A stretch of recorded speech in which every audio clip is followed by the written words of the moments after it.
Era uma vez um sábio que vivia em uma pequena cabana no alto de uma montanha. Ele passava seus dias lendo livros, meditando e contemplando a natureza. Ele não tinha amigos, apenas alguns viajantes que o visitavam de vez em quando. O sábio era muito respeitado por sua sabedoria e bondade, mas também era muito criticado por sua solidão. Muitas pessoas da vila ao pé da montanha achavam que ele era estranho, antissocial e até mesmo egoísta. Eles diziam que ele deveria descer da montanha e se misturar com as pessoas participando de festas, dos negócios e dos assuntos da comunidade. Eles diziam que ele estava desperdiçando sua vida em isolamento e que ele não se importava com ninguém além de si mesmo. Um dia, um jovem curioso decidiu subir a montanha para conhecer o sábio.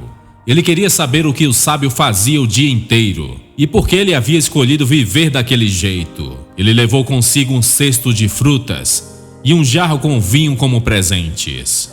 Quando chegou à cabana do sábio, ele bateu na porta e foi recebido com um sorriso. O sábio o convidou para entrar e sentar à mesa. Ele agradeceu pelos presentes e ofereceu ao jovem um pouco de chá. E o jovem começou a fazer perguntas ao sábio sobre sua vida, seus livros, seus pensamentos e seus sentimentos. O sábio respondeu com paciência e gentileza, sem se ofender ou se irritar com a curiosidade do jovem. Ele contou ao jovem sobre sua jornada espiritual, sobre as coisas que aprendeu e as coisas que ainda queria aprender. Ele contou ao jovem sobre os amigos que teve um dia, sobre nunca ter recebido ajuda quando mais precisou de um amigo. Ele contou ao jovem sobre sua felicidade, sobre a paz que sentia em seu coração e a harmonia que sentia com o universo. O jovem ficou impressionado com as palavras do sábio e sentiu uma admiração crescente por ele. Ele percebeu que o sábio não era solitário por falta de amor, mas por escolha de amor. Ele percebeu que o sábio não era antissocial por medo das pessoas, mas por respeito às pessoas. Ele percebeu que o sábio não era egoísta por indiferença aos outros, mas por generosidade aos outros. Então ele perguntou ao sábio como ele lidava com as críticas das pessoas da vila, as pessoas que o julgavam por sua solidão. E o sábio respondeu: eu não me incomodo com as críticas das pessoas da vila, porque eu sei que elas não me conhecem de verdade. Elas têm uma imagem distorcida de mim, baseada em suas próprias expectativas e preconceitos. Elas não entendem meu modo de vida, porque elas não vivem o meu modo de vida. Elas não sabem o que eu sinto, porque elas não sentem o que eu sinto. E como você sabe que elas estão erradas? Perguntou o jovem. Eu não sei se elas estão erradas ou certas, disse o sábio. Eu só sei que elas estão diferentes. Cada um tem o seu próprio caminho na vida, sua própria forma de buscar a felicidade e sabedoria. Eu escolhi meu caminho, elas escolheram os delas. Eu respeito os caminhos delas e espero que elas respeitem o meu. E o jovem perguntou: mas você não sente falta das coisas que elas têm?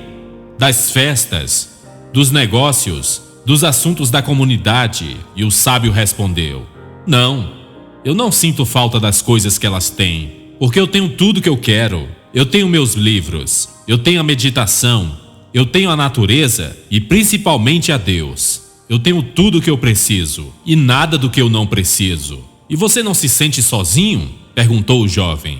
Não, disse o sábio, eu não me sinto sozinho, porque eu não estou sozinho. O Criador de tudo está comigo. O jovem ficou em silêncio por um momento, refletindo sobre as palavras do sábio. Ele sentiu uma profunda gratidão por ter conhecido o sábio e uma profunda vergonha por ter julgado o sábio antes. Então ele se desculpou com o sábio por ter sido curioso e invasivo, e agradeceu ao sábio por ter sido tão acolhedor e generoso. O sábio aceitou as suas desculpas e lhe deu um abraço. Ele disse ao jovem que era bem-vindo à sua cabana sempre que quisesse, e ele esperava vê-lo novamente. O jovem se despediu do sábio e desceu a montanha, levando consigo uma nova visão do mundo, uma nova compreensão de si mesmo e a nova admiração pelo sábio. Quando chegou à vila, ele contou aos outros sobre a sua experiência com o sábio. Ele contou sobre a sabedoria, a bondade e a felicidade do sábio, e principalmente sobre a fé do sábio em Deus. As pessoas da vila ficaram surpresas com as palavras do jovem e sentiram uma curiosidade crescente pelo sábio. Elas perceberam que tinham julgado o sábio injustamente e não o conheciam de verdade. Elas perceberam que tinham perdido uma grande oportunidade de aprender com o sábio. Então elas decidiram subir a montanha para conhecer o sábio também. Elas levaram consigo presentes e pedidos de desculpa. Elas esperavam que o sábio as recebesse com a mesma paciência e gentileza que ele recebeu o jovem. E assim foi. O sábio recebeu as pessoas da vila com um sorriso e sem ressentimento pelas críticas que elas fizeram a ele. Ele as convidou para entrar em sua cabana e compartilhar seu chá. Ele respondeu às perguntas delas e lhes contou sobre o seu modo de vida. As pessoas da vila ficaram encantadas com o sábio e sentiram uma profunda gratidão por ele. Elas pediram perdão ao sábio por terem sido tão ignorantes e intolerantes com ele. Elas agradeceram ao sábio por terem sido tão iluminadas e transformadas pela palavra de Deus por ele. O sábio aceitou o perdão e os agradecimentos das pessoas da vila e abraçou um por um. Ele disse às pessoas da vila que elas eram bem-vindas à sua cabana sempre que quisessem e que ele as esperava novamente. Moral da história: ter poucos amigos e desfrutar da solidão não é motivo para ser julgado ou menosprezado. Pelo contrário, pode ser uma oportunidade para se conectar consigo mesmo e encontrar sabedoria e força interior. Como diz em Mateus 6, verso 6, mas tu, quando orares, entra no teu quarto e fecha a porta. Ora ao teu pai que está em secreto, e o teu pai que vê em secreto te recompensará.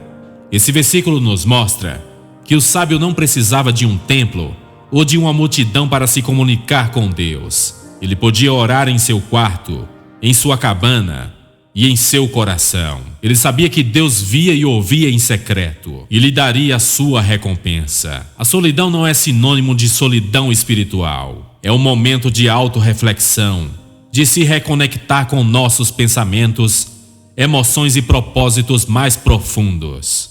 Quando permitimos desfrutar da solidão, temos a chance de nos conhecer melhor e de compreender nossos valores e de encontrar nossa própria voz interior.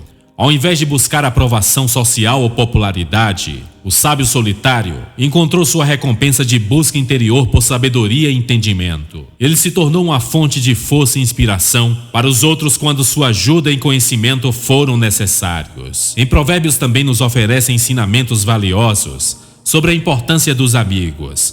Em Provérbios 17, verso 17 diz: em todo tempo ama o amigo, e na angústia se faz o irmão. Isso nos lembra que a qualidade dos amigos é mais importante do que a quantidade. Ter poucos amigos verdadeiros e confiáveis é muito mais valioso do que ter muitos conhecidos superficiais. Portanto, entendemos que não devemos julgar ou menosprezar aqueles que escolhem uma vida mais solitária. A solidão pode ser uma fonte de sabedoria e autoconhecimento, e ter poucos amigos verdadeiros pode ser mais significativo do que ter uma multidão de conhecidos superficiais. Encontrar equilíbrio entre a solidão e a conexão com os outros é essencial para o crescimento pessoal e a busca por uma vida plena. Reflita nisso.